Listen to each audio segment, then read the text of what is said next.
பார்த்தாலும் மறந்து போயிடுது. அப்புறமா அவங்க இது பண்ணிக்கிறாங்க, எது எது வேணுமோ அது எடுத்துக்கிறாங்க, மீதி எல்லாம் அவங்க டெலிட் பண்ணிக்கிறாங்க.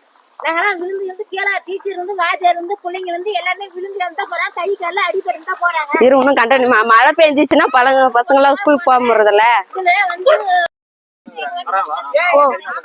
நடுங்க நடுங்க.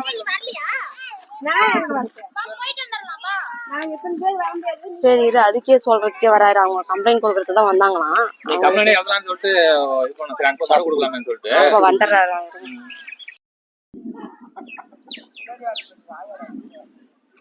பஸ் வசதி இல்ல, நீ போயமா ஒண்ணும் இல்ல, அவங்க சும்மா போ. சரி இரு, உங்களுக்கு பேர் கலெக்டர் வராருல, அதுக்கா எனக்கு ரேஷன் ஆட்டை மட்டும் மணல்பட்டி பஞ்சாயத்து